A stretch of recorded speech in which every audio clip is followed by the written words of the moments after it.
हरियाणा के माननीय मुख्यमंत्री श्री नायब सिंह सैनी ने आर्य समाज की 150 वर्ष की यात्रा और सुधार की सराहना की। 51 लाख रुपए का योगदान दान किया। उत्तर प्रदेश के पर्यटन और संस्कृति मंत्री श्री जयवीर सिंह ने कहा, यह एक ऐसा आंदोलन है जिसने भारत की चेतना को आकार दिया और भविष्य का मार्गदर्शन करेगा। अंतर्राष्ट्रीय आर्य महासम्मेलन 2025 नई दिल्ली में 2075 की दृष्टि के साथ संपन्न हुआ। नई दिल्ली 2 नवंबर 2025। नई दिल्ली में आज अंतर्राष्ट्रीय आर्य महासम्मेलन 2025 का सफल समापन हुआ। 4 दिवसीय इस वैश्विक सम्मेलन ने आर्य समाज की 150 वर्षों की गौरवशाली यात्रा और महर्षि दयानंद सरस्वती की 200 जयंती का ऐतिहासिक उत्सव मनाया। ज्ञान ज्योति पर्व के अंतर्गत आयोजित इस आयोजन में 30 से अधिक देशों से आए प्रतिनिधियों सहित 2.5 लाख से अधिक लोगों ने भाग लिया। ये सम्मेलन आर्य समाज के मानवीय कल्याण, शिक्षा और सुधार के सतत प्रभाव का सशक्त प्रतीक रहा। अपने संबोधन में हरियाणा के माननीय मुख्यमंत्री श्री नायब सिंह सैनी ने पिछले 150 वर्षों में भारत के सामाजिक और आध्यात्मिक विकास में आर्य समाज के असाधारण योगदान की सराहना की। उन्होंने कहा, आर्य समाज ने न केवल भारत की चेतना को दी है, बल्कि उसके भविष्य की भी राह दिखाई है। महर्षि दयानंद सरस्वती ने उस काल में जब समाज अंधविश्वास और असमानता में जकड़ा हुआ था, वेदों की ज्ञानधारा को पुनः मुखरता लाया। उन्होंने भारत को रूढ़ियों की चुनौती देने और ज्ञान पर आधारित न्यायपूर्ण समाज के निर्माण की दृष्टि दी। आर्य समाज की 150 वर्षगांठ पर हमें इसके विजन 2075 से प्रेरणा लेकर अगले 50 वर्षों के भारत की कल्पना करनी चाहिए। एक ऐसा भारत जो वैदिक मूल्यों में निहित हो और वैश्विक दृष्टिकोण रखता हो। मुख्यमंत्री ने इस अवसर पर 51 लाख रुपए का दान दिया। उत्तर प्रदेश के माननीय पर्यटन एवं संस्कृति मंत्री श्री जयवीर सिंह ने सम्मेलन को संबोधित करते हुए आर्य समाज के शिक्षा, महिला सशक्तिकरण और सामाजिक सुधार के अमूल्य कार्यों की सराहना की।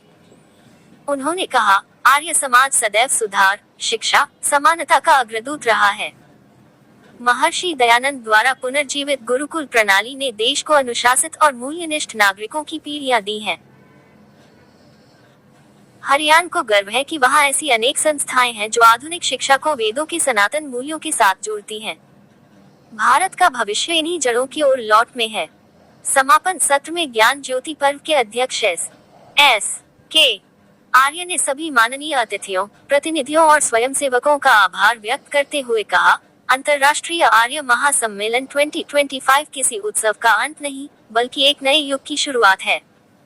हमारा विजन 2050-2075 वैदिक पुनर्जागरण का आह्वान करता है, जहां सत्य, करुणा और वैश्विक समरसता का मार्गदर्शन करें। बीते 4 दिनों ने ये सिद्ध किया है कि आर्य समाज का संदेश अतीत का नहीं, बल्कि भविष्य की नींव है। हम सब मिलकर महर्षि दयानंद की ज्योति को आगे बढ़ाएंगे और एक समृद्ध विश्व का निर्माण करेंगे।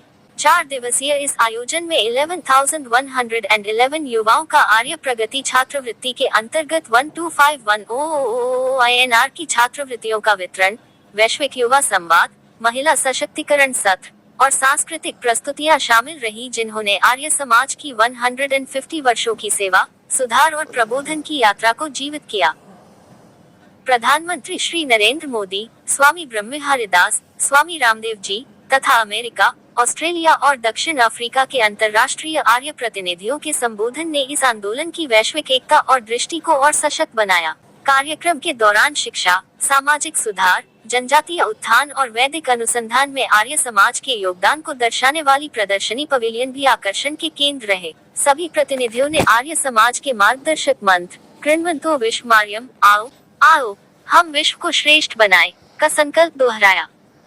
जैसे ही इस ऐतिहासिक आयोजन का समापन हुआ, आर्य समाज ने आगामी 50 वर्षों की यात्रा के लिए एक नए संकल्प के साथ भविष्य की ओर कदम बढ़ाया, एक ऐसा विश्व निर्मित करने की दिशा में जो आध्यात्मिक रूप से जागृत, सामाजिक रूप से न्यायपूर्ण और सार्वभौमिक रूप से समरस हो।